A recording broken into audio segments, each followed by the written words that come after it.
Welcome to Octane Mobile Gaming.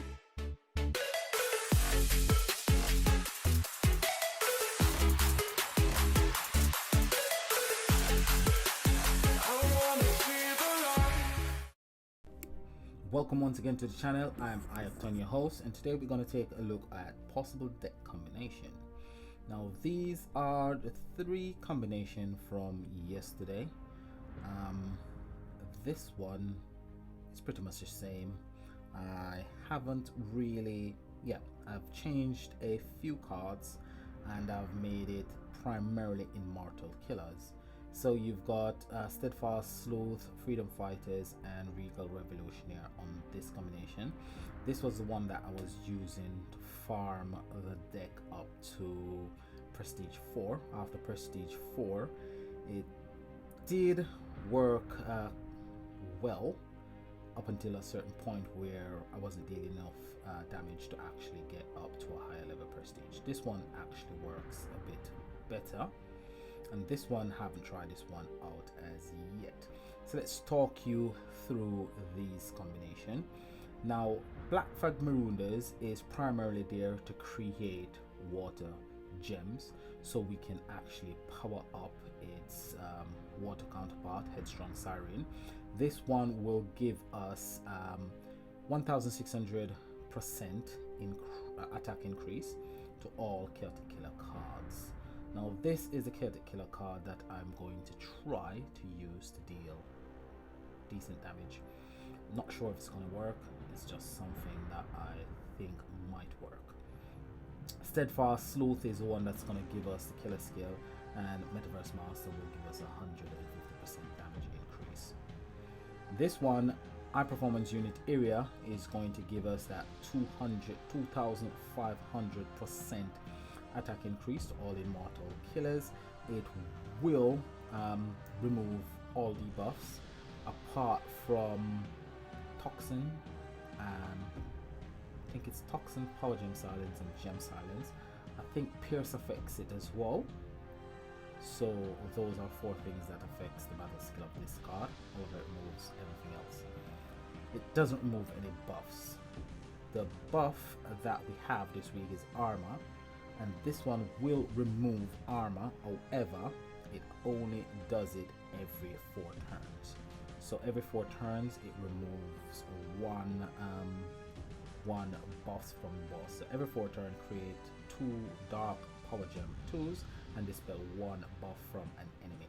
So that will remove armor for you, but you have to pay attention because it only does it every 4 turns. Lost Covenant will be the one that's gonna upgrade our power gems. Plus you got Regal Revolutionary. This one upgrades only 4 power gems, but it does it every time you use a battle skill that creates power gems.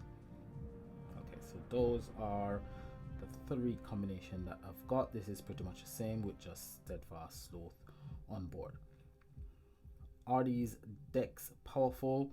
They're not really that powerful. When it comes to slay events, only people who are big spenders will have really powerful decks. People like myself, I'm an average spender, haven't really got lots of powerful cards, but so we're gonna jump right into this Inferno boss. We're gonna use the High Performance Unit Areas deck. It's a quite slow deck. It's a 3-turn deck because High Performance Unit Area has to get hit. So on the 3rd turn before we can actually activate all our battle skills. So on the 2nd turn, you'll activate High Performance Unit Areas battle skill. You will swap or match your gems, and then on the 3rd turn you're going to activate Metaverse Master first, then Freedom Fighters, then you activate Case Lost Covenant, and last Regal Revolutionary. So we didn't manage to get anything done on that one. So you can see the problem that you'll have with that particular combo. These bosses, the Zodiac bosses, you can try to do a bit of damage on them to get the MVP. However, I just tag them unless they're my own boss. You will get the Zodiac coins. Let's have a look at that. You will get the Zodiac coin for participation. However, the person who actually kills it and gets the most damage done MVP will get a second coin, and the person who finds it will get 4 zodiac coin. The person who summons it gets 4 zodiac coin. Nobody has killed it as yet, but I'm not really gonna spend that much. Is it keys or it's stamina? I've got lots of stamina, so let's go for it. We'll use 9 stamina. I've got loads of stamina because I'm now up to level 500, and you can't go past level 500. Rank 500. When you get to rank 500, that's where it stops. So experience is not really a problem, and I don't really lose my stamina anymore. So I performance in the area, match my gems, and hopefully we can get something done this time around. Hopefully it doesn't die. Okay, so it didn't die, and let's see what we are able to do. It's an off affinity boss, so our damage is not going to be as high as if it was a light boss. So it's 395 trillion, and if the note went off, that would be 1.5, just over 1.6 quadrillion. So we got participation. Let's see the damage.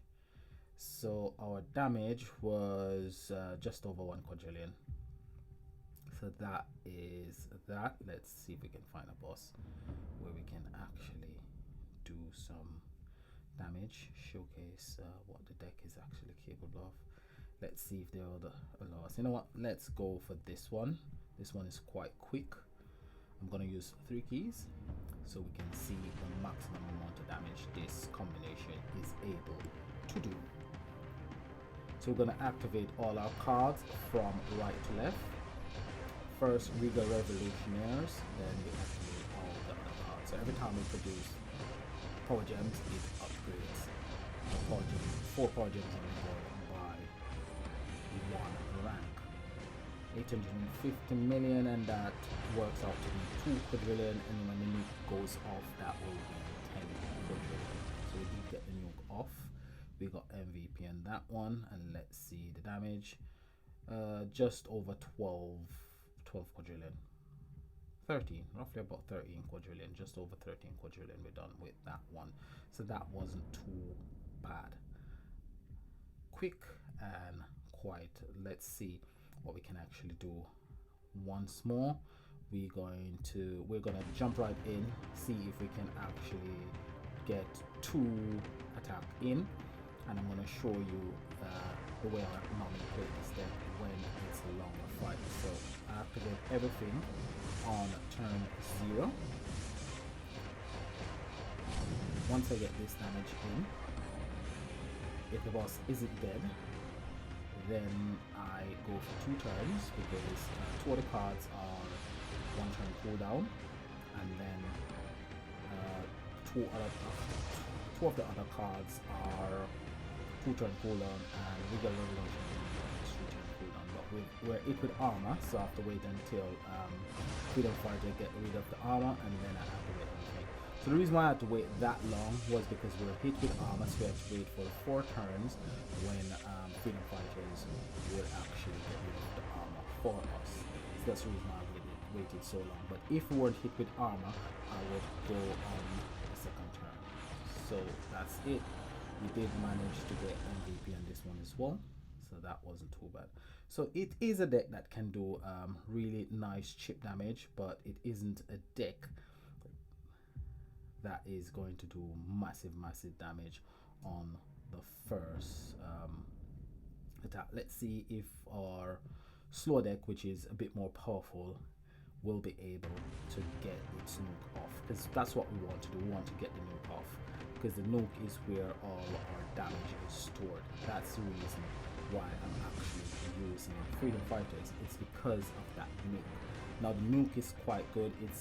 It's a really brilliant damage dealer. However, as time goes on, you get that power. I'm not sure what it's called, power creep or whatever, where the newer cards are more powerful, the older cards are not as powerful. So we are hit with armor. Let's see if we can pierce the armor. Just kill it, so that's not going to work either. It's only because I'm not really I haven't got here's an Zodiac boss. Let's go again and see what we can actually do on this one. Let's see if we can get MVP. So we're it with mute. However, our performance unit area is not hit with mute, so she will be able to remove that from the rest of my cards. There we go, and then we just activate everything else. So once we get hit, we should get rid of mute. There we go, and hopefully we get the nuke damage off. If we get the nuke damage off, probably we are able to get MVP. So that should give us just over 1 quadrillion. We got the nuke off. So let's see if we got the MVP. And we did get the MVP. So there we go. Got the MVP. So we got 2 coins there. Not too bad for a day's work. Let's try this one out and see if we are able to get nuke off on this one. 24 quadrillion is the current health, and we just need to get through 3 turns. Now we're going to activate our performance unit skill. Hopefully it doesn't die. Okay, it hasn't died. So now we get supercharged. We're hit with armor, but I'm not gonna worry too much about armor. Should be able to pierce the armor.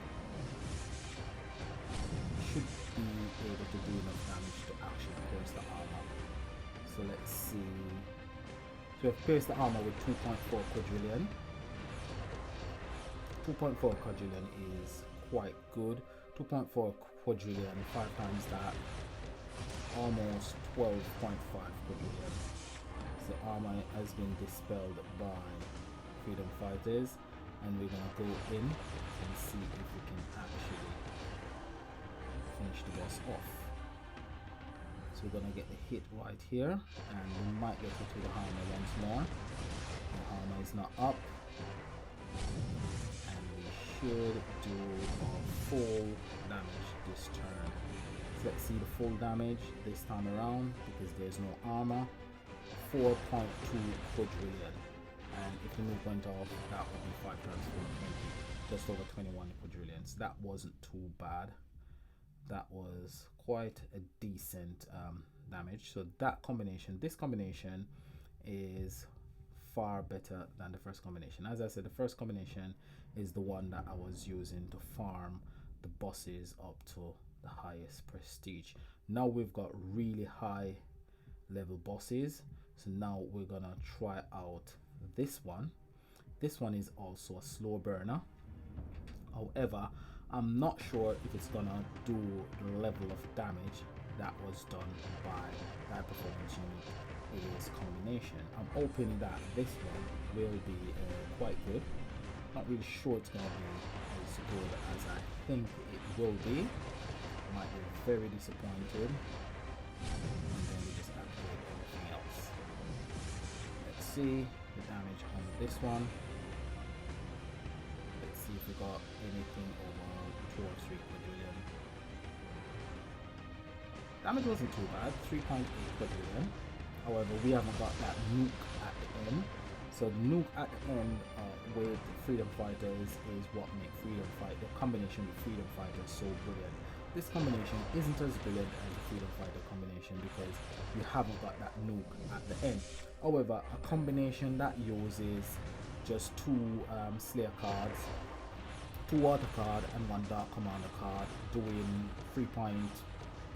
Probably if you get the right gem layout as well, you can probably do anywhere up to 10 quadrillion. However, for me, the best of the 3 combination would be this one, and it's a non-event combination as well. It's running 2 immortal killer cards. So with this one, because this one is at 5 pink star, it's actually got immortal killer 5, and that it increases dark slayer damage by 1200%, 1200%. So this is going to be the main killer skill for the deck, and then the secondary killer skill is going to be this one. Now this one increases dark slayer's damage by 900%, but this one you will only get 25% of the total damage. So you won't get 900% on top of 1200%. You get 25% of this on top of that. And if I was to add like sleuth, you get 25% from sleuth as well. And if you've got 2 more immortal killer cards on board, say you got 5 immortal killer ultimate form on board, you'll get 25% from 4 of the immortal killers, and the one with the largest or the one with lead, that's one that you would take the total amount from. So you get 100% from that one, and then 25% from the other 4, giving you a grand total of 200%. So that's how it actually works. So I did manage to get a rare relic, and I crafted the ultimate relic. Always nice to have the ultimate relic on board. So the relics I'm running is 3 immortal, well, it's 4 immortal killer relic, but this one doesn't break any shields because it's an older relic. But the next 3, this one is a commander relic, that one is a slayer relic, this one is older, and I think this one is from Regal Revolutionaries. And that is all I've got for you today. Hopefully it does help you out. Hopefully information helps you to create a deck, and if you do create a deck that is far more powerful than this one, do drop me a video or drop me a picture. You can find me on the network app or on Facebook or on Instagram at Octane Gaming. Alright, so that's it for today, guys. Hopefully you enjoyed the video. Hopefully information really helps. Like, subscribe, leave a comment below, and as always, this is Octane saying peace and enjoy the event. Bye for now.